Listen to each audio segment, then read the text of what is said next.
అత్తమ్మ టీవీలో ఇప్పుడు రుచికరమైన ఉగాది పచ్చడి ఎలా తయారు చేయాలో నేర్చుకుందాం. తెలుగు సంవత్సరాది ఉగాది పచ్చడి ఈజీగా తయారు చేసుకోవచ్చు. దీని తయారీకి కావలసిన పదార్థాలు: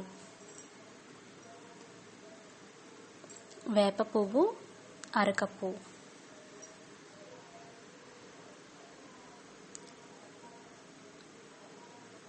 వేప పువ్వు ఈ విధంగా తీసుకోండి, బజార్లో దొరుకుతుంది. తెచ్చుకొని దాంతో పచ్చడి చేసుకోవచ్చు. చింతపండు నిమ్మకాయ సైజ్ అంతా, బెల్లం 50 గ్రాములు,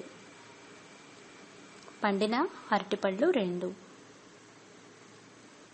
పచ్చి మామిడికాయ ముక్కలు కట్ చేస్తే అరకప్పు,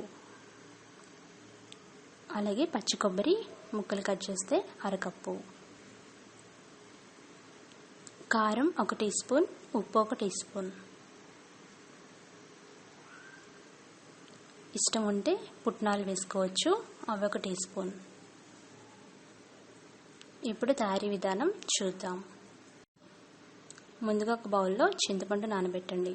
10 నిమిషాలు నానిన తర్వాత జ్యూస్ వస్తుంది. ఇది 1 కప్పు జ్యూస్ వరకు తయారు చేసుకోండి. ఇలా తయారైన చింతపండు జ్యూస్లో బెల్లాన్ని తరిగి పెట్టుకోవాలి. బెల్లం బాగా తరగండి. చింతపండు జ్యూస్లో ఈ బెల్లాన్ని తరగాలి. ఈ విధంగా బెల్లం మొత్తం తరిగి ఇది మొత్తం కరిగిపోయేంత వరకు మిక్స్ చేయండి. తర్వాత కొబ్బరిని చిన్న చిన్న ముక్కలుగా కట్ చేసుకోవాలి. ఈ కొబ్బరి ముక్కలు అరకప్పు వరకు వేసుకోవచ్చు. అలాగే మామిడికాయలను కూడా చిన్న చిన్న ముక్కలుగా కట్ చేసుకోవాలి.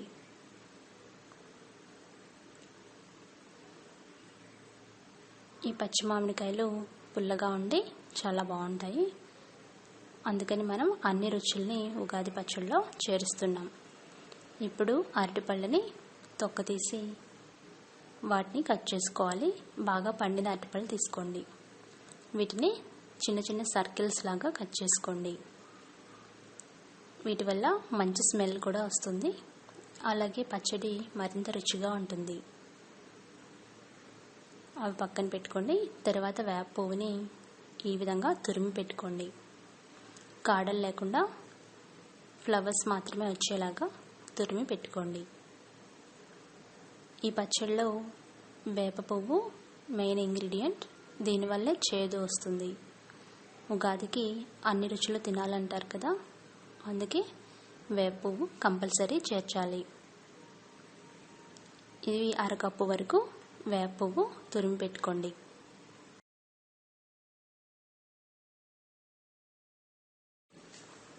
తర్వాత చింతపండు గుజ్జులో కారం ఉప్పు వేయండి.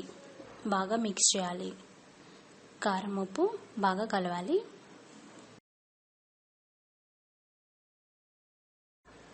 కటింగ్స్ అన్నీ రెడీగా పెట్టుకోండి. ఇప్పుడు ఇలా తయారైన దాంట్లో ఒక్కొక్కటి వేయాలి. కొబ్బరి, మామిడికాయలు, అరటిపళ్ళు, అలాగే వేప పువ్వు ఇవన్నీ వేసి మళ్ళీ మిక్స్ చేసుకోవాలి. షడ్రుచులు ఉగాది రోజు తినాలి.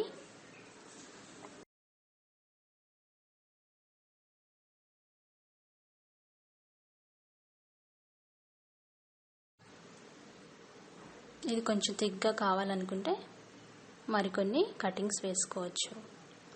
ఇష్టమైన వాళ్ళు పుట్నాలు వేసుకొని కలుపుకోవచ్చు. ఇవన్నీ వేసి బాగా మిక్స్ చేయండి. 10 నిమిషాలు ఈ విధంగా నానబెట్టండి. పుట్నాలు కూడా నానుతాయి. 10 నిమిషాల తర్వాత సర్వ్ చేసుకోండి. అంతే, ఎంత రుచికరమైన షడ్రుచుల ఉగాది పచ్చడి రెడీ అయింది. ఇది ఉగాది రోజు కంపల్సరీ చేసుకోవాల్సిన మెయిన్ డిష్ కదా. మీరు కూడా తయారు చేసుకొని ఫీడ్బ్యాక్ పంపించండి.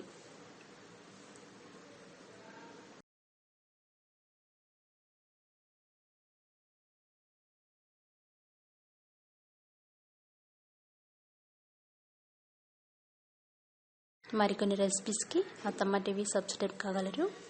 ధన్యవాదములు.